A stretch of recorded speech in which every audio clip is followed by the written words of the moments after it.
নমস্কার, আমি সায়নী। সাহিত্য সাসপেন্সের আরেকটা নতুন পর্বে আপনাদের স্বাগত জানাচ্ছি। শুরু করছি আজকের গল্প, লেখক বিভূতিভূষণ বন্দ্যোপাধ্যায়ের লেখা তারানাথ তান্ত্রিক, এপিসোড 3।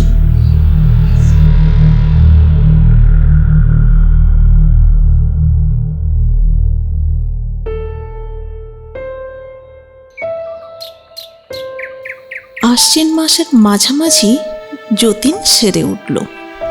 যার কেউ নেই, ভগবান তাকে বোধহয় বেশি দিন যন্ত্রণা ভোগ করান না।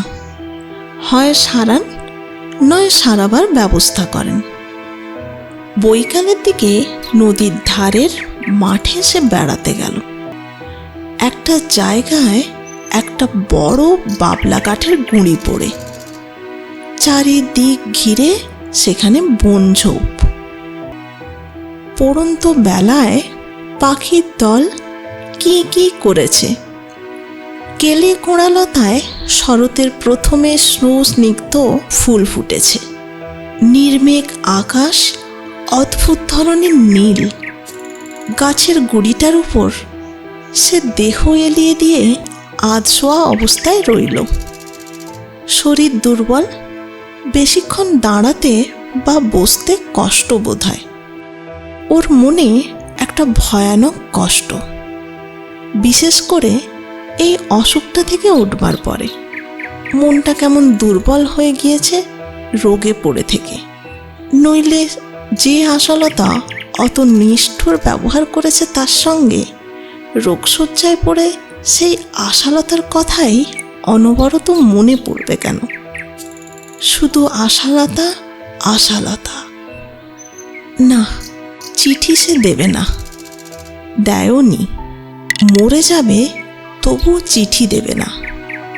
মিথ্যে অপমান করিয়ে লাভ কি? আশালতা আসবে না। যদি না আসে, তার বুকে বড় বাজবে। পূর্বের ব্যবহার সে খানিকটা এখন ভুলেছে। স্বেচ্ছায় নতুন দুঃখ বরণ করার নির্বুদ্ধিতা তার না হয়।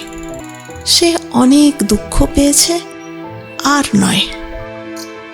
সব মিথ্যে, সব ভুল, প্রেম ভালোবাসা সব দুদিনের মোহ। মূর্খ মানুষ যখন মজে হাবুডুবু খায়, তখন শত রঙিন কল্পনা তাতে আরোপ করে প্রেমাস্পদকে ও মনের ভাবকে মোহনীয় করে তোলে। মোহ যখন ছুটে যায়, অপসৃয়মান ভাটার জল তাকে শুষ্ক বালুর চড়ায় একা ফেলে রেখে কোন দিক দিয়ে অন্তর্হিত হয় তার হিসেব কেউ রাখে না।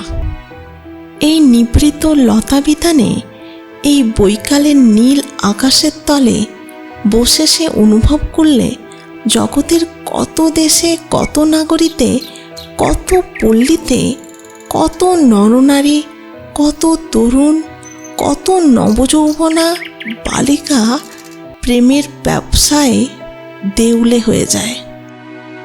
এই মুহূর্তে কত যন্ত্রণা সহ্য করেছে। নিরুপায়, অসহায়, নিতান্ত দুঃখী তারা। অর্থ দিয়ে সাহায্য করে তাদের দুঃখ দূর করা যায় না। কেউ তাদের দুঃখ দূর করতে পারে না। এই সব দুঃখী দলের সেও একজন। আজ পৃথিবীর সকল দুঃখীর সঙ্গে সে যেন একটা অদৃশ্য যোগ অনুভব করলে নিজের ব্যথার মধ্যে দিয়ে। দারিদ্র্যকে সে কষ্ট বলে মনে করে না। কেউ তাকে ভালোবাসে, এই কষ্টই তাকে যন্ত্রণা দিয়েছে সকলের চেয়ে বেশি। আশা যদি আবার আজ ফিরে আসে, পুরনো দিনের আশা হয়ে ফিরে আসে, সে নতুন মানুষ হয়ে যায় আজ এই মুহূর্তে। 10টি বছর বয়স কমে যায় তার। যাক, আশার কথা আর ভাববে না। দিন রাত ওই একই চিন্তা অসহ্য হয়ে উঠেছে। পাগল হয়ে যাবে নাকি? হঠাৎ সে দেখলে হাউ হাউ করে কাঁদছে। এ কি ব্যাপার? ছি ছি, না, সে সত্যিই পাগল হয়ে যাবে দেখছি। যতীন কাঠের গুঁড়িটা থেকে তাড়াতাড়ি উঠে ব্যস্তভাবে পায়চারি করতে লাগলো। নিজেকে সে সংযত করে নিয়েছে, আর সে ও কথা ভাববে না। যে গিয়েছে, ইচ্ছে করে যে চলে গিয়েছে, তাকে মন থেকে কেটে বাদ দিতে হবেই, কেটে বাদই দেবে সে। যতীন বাড়ি ফিরে এলো। অন্ধকার বাড়ি, অন্ধকার দোর, ভাঙা তক্তপোষের ওপর তার রাজসজ্জা তো পাতাই আছে। সে ঝাড়েও না, পাতেও না, তোলেও না। অন্ধকারের মধ্যে শয্যায় দেহ প্রসারিত করে শোবার সময় একবার তার মনে হলো, সেই আশা কেমন করে এমন নিষ্ঠুর হতে পারলে। সেই রাতেই যতীনের আবার খুব জ্বর হলো। হয়তো এতখানি পথ যাতায়াত করা এত ঠান্ডা লাগানো দুর্বল শরীরে তার উচিত হয়নি। পরদিন দুপুর পর্যন্ত সে অঘোর অচৈতন্য হয়ে পড়ে রইল। কেউ খোঁজ খবর নিলে না। দুপুরের পর বোষ্টদের বউ ওদের উঠানে তাদের পোষা ছাগল খুঁজতে এসে অত বেলা পর্যন্ত ঘরের দোর বন্ধ দেখে বাড়ি গিয়ে খবর দিলে। সে সকালের দিকে আরও দুবার এদিকে কি কাজে এসে দোর বন্ধ দেখে গিয়েছিল। বিকেলের দিকে সন্ধ্যার কিছু আগে তার জ্বর কমলে সে নিজেই দোর খুললে, কিন্তু এক পাও বাইরে আসতে পারলে না।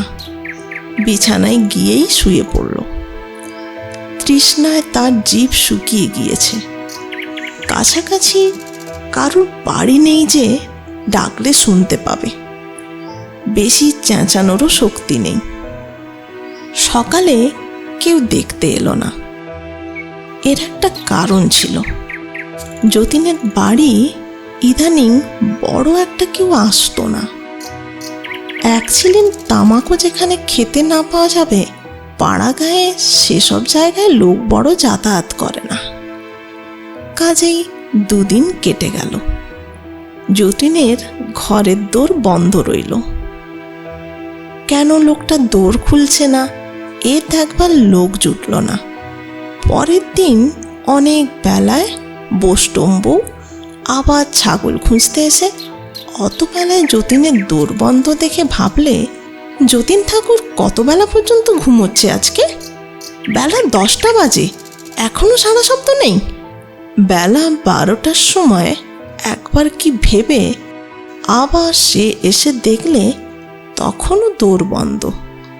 ব্যাপারটা সে বুঝতে পারলে না। পাড়ার মধ্যে খবরটা বললে। পাড়ার 2-4টা সান্ডা গুন্ডা গোছের যুবক এসে ডাকাডাকি করতে লাগলো। ও যতীনদা, এত বেলায় ঘুম কি? দোর খুলুন, ও যতীনদা। কেউ সাড়া দিলে না। আরও লোকজন জড়ো হলো, দোর ভাঙা হলো। যতীন বিছানায় মরে কাঠ হয়ে আছে। কতক্ষণ মরেছে কে জানে। 2 ঘন্টাও হতে পারে, 10 ঘন্টাও হতে পারে। তখন সকলে খুব দুঃখ করতে লাগলো। বাস্তবে কি কারো দোষ ছিল না? যতীন লোকটা আজকাল কেমন হয়ে গিয়েছিল। লোকজনের সঙ্গে তেমন করে মিশত না, কথাবার্তা বলতো না বলে লোকেও এদিকে বড় একটা আসতো না। সুতরাং যতীনের আবার অসুখ হয়েছে এ খবরও কেউ রাখে না। নবীন ভারুজ্জে বললেন, আহা, ভবতারণদার ছেলে, ওর বাবার সঙ্গে একসঙ্গে পাশা খেলেছি আমাদের চণ্ডী মণ্ডপে বসে। লোকটা বেঘরে মারা গেল, তাই কি আমি জানি ছাই যে এমনি একটা অসুখ হয়েছে? বাস্তবিকই তিনি জানতেন না। আমার স্ত্রী আর আমি এসে রাত জাগতাম, আর সেই বউটারই বা কি আক্কেল? 6 বছরের মধ্যে একবার চোখের দেখা দেখলে না গা? হ্যাঁ। সকলে এক বাক্যে যতীনের বউয়ের উদ্দেশ্যে বহু গালাগালি করলে। যতীনের মৃতদেহ যখন শ্মশানে সৎকারের জন্যে নিয়ে যাওয়া হলো, তখন বেলা 2টোর কম নয়। সঙ্গে থাকুন, শুনতে থাকুন। আগামী এপিসোড আসছে আগামী সপ্তাহে। নমস্কার।